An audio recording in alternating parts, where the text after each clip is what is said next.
rejected by God, and Samuel anointed David as the next king. That signifies that Saul's royal line would end when David took the throne. Look at that.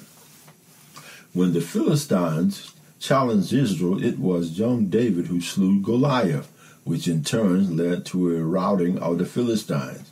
1 Samuel, the 17th chapter, verses 1 through 54. After this great victory, David became a member of Saul's royal household in two important ways. First, David and Jonathan, Saul's son and heir to the throne, became fast friends. 18:3. Second, David married Michal, daughter of Saul. Okay. When military victories were celebrated, however, people esteemed David's accomplishment more highly than Saul. 1 Samuel 18:6 and 8. Remember, Saul became angry when he was talking about how many Saul had killed and how many David had killed. This made Saul angry, jealous, and suspicious of David to the point that Saul attempted to kill him. That's in 18:10 through 11, 19th chapter, in verses 9 through 10. All right. Love speaks up. Who spoke up for David? Who spoke up for David? Jonathan, Saul's son, spoke up for David. All right. And let's go with the plot, the execution order. We're following the outline now. The execution order. And Saul spoke to Jonathan, his son, and all his servants that they should kill David. This verse continues the story of 1 Samuel 18, giving the consequences of Saul's jealous rage. Jealousy. How about it? Jealousy can lead you to kill. That is clear, and we have often seen it in stories of crime throughout our ages and throughout our lives. We may wonder why Saul would charge his servant to implement the deadly deed of killing David. The word translated servants occurs about 800 times in the Old Testament, with broad range of application. It applies to various levels of service to the king, not just what we might term butlers and maids. Faithful subjects of a king were considered to be servants as well. 1 Kings 12th chapter, verse 7. Notice the progression. Saul had tried to kill David by his own hand. All right, then by stealth, by putting David in peril. 1 Samuel 18. The text before us represents a new attempt. It involved not only Saul himself or the Philistine, but instead his son and his court. Look how jealousy levels it would take you. Let's go to the next word. But Jonathan, Saul's son, delighted much in David. The author interprets this important detail to remind us that Jonathan's potential split alliance, emphasizing Jonathan's relationship to his father, Saul ratcheted up the tension. Can you imagine that? You trying to kill somebody, and you have a son that's a friend with the person that you're trying to kill. Don't you think that ratchets up the tension of the relationship there? With Jonathan's loyalty to his father, potentially his own future place on the throne, determine his path, or would his delight in David decide Jonathan's course of action? Love that speaks up. The situation was made more problematic by the covenant between Jonathan and David. 1 Samuel 18, 3-4. It should prevent Jonathan from obeying his father's order to kill David. Can you imagine you given orders by your father to kill your best friend? All right.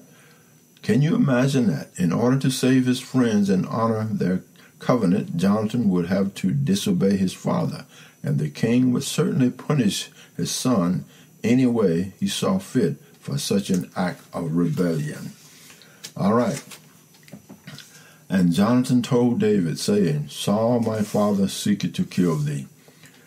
The reader doesn't wait long in suspense. Jonathan clearly chose his love for David over his devotion to his father, the king. He proved it by going to David. He spoke up. Love for one another. All right. The role of his son was to honor his father, Exodus 20:12, which is included obeying him, Proverbs 23:22. Compare Ephesians 6:1-3. Jonathan informing David Saul undermined his father's will. All right. When Jonathan went to David, that undermined everything, that relationship with his dad, Saul and Jonathan's relationship. Since the Lord had rejected Saul in favor of David, that's in 1 Samuel, the 15th chapter and the 28th verse, the contrast highlights for the readers Saul's opposition of the will of God. Saul's opposition to the will of God. Make sure that you stay in the will of God. Do not get out of the will of God. God's so willing. God's will. It may also show Jonathan's acceptance of David's place as the future king rather than himself, which became clear later in 23rd chapter, 16 to the 17th verse, and thus as a man who followed God's will. All right, Jonathan is following God's will. No doubt there was a full conversation between Jonathan and David, but only Jonathan's revelation of Saul's plot is reported. Jonathan's warning consisted of the report, 3 commands, commentary, and then below, and the number 4th action Jonathan would take toward David and his father. Secret emphasis. Saul's very active desire to have David put to death. He was not just daydreaming. The king was coming up with a plan to kill David. Now therefore I pray thee. Grammatically, a request and a command appears the same. Determine whether Jonathan commands David and that David needed to obey him. All right. They are requested of David so that David could make up his own mind. It is a matter of context. Considering each man's status related to the others leads to an impasse. At that moment, Jonathan is of a higher status because he is the king's son and an heir apparent to the throne. However, he and David both knew that David had been chosen by God to be the next king. How about that? That's God's will, okay? Furthermore, a warning through it comes as a command can be softened by the concerns of the one who issues it. One can imagine that Jonathan, though apparently ordering David to do what he said, would have been open to other suggestions as long as they were intended to keep David safe from harm. Take heed to thyself unto this morning. Take heed, he's telling them, take heed. The fact that the warning takes heed is followed by until the morning indicates that the threat was in immediate danger. This was not the kind of general take care advisory which we in casualty conversations today. How many times has you said that? Take care, okay? See you later, with no emphasis of harm or danger. All right? But this is take heed is followed by until the morning and a timeline, okay? All right? And abide in a secret place and hide thyself. Abide in a secret place and hide thyself. These two imperatives reveal Jonathan's intention to give David an active yet passive part in the plan. The active part was for David to hide himself. The passive part is abide, meaning wait after he did. So Jonathan did not know if his attempt to convince his father not to kill David would succeed, thus the precautionary measures. All right. That's a friend for you. That's an interceding friend. That is love looking out for somebody. All right? All right.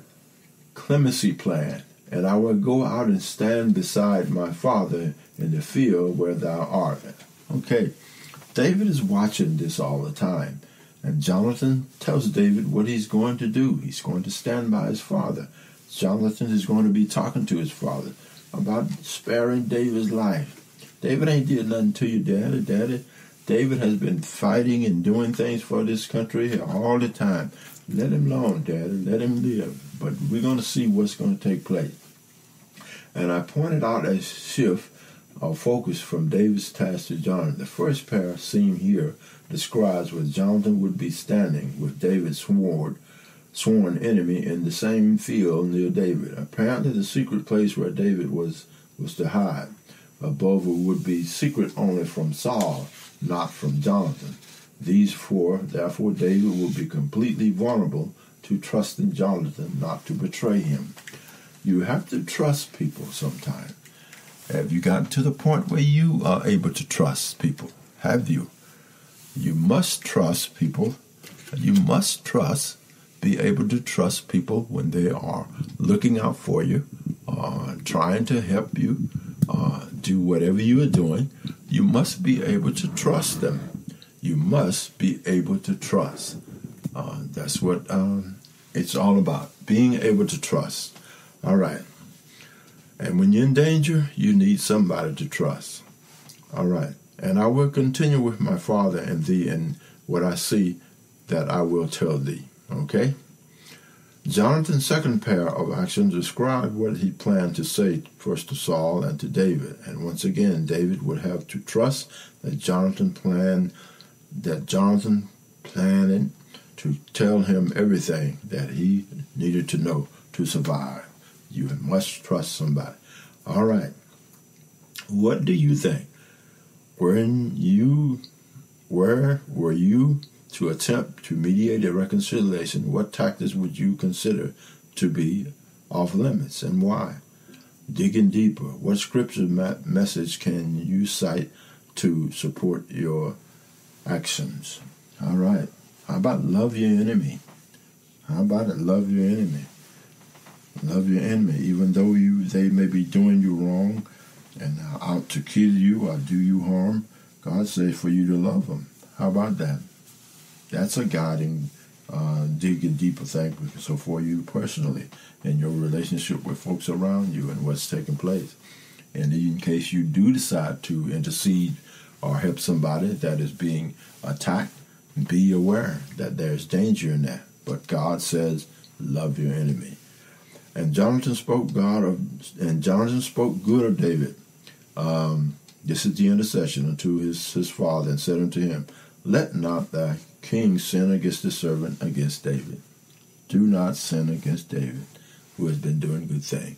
Jonathan's intercession with Saul leaves the reader to assume that David had already done what Jonathan required.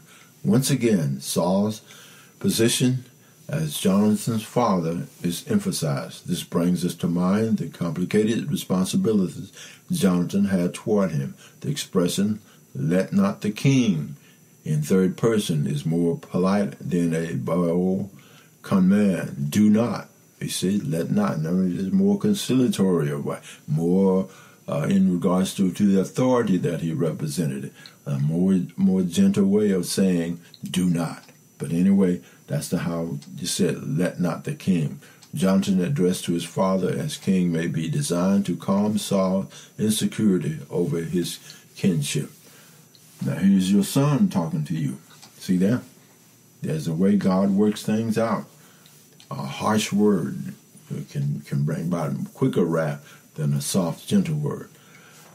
You may still get wrath, but a harsh, quick word will bring quick return, a wrath from the one you're speaking to.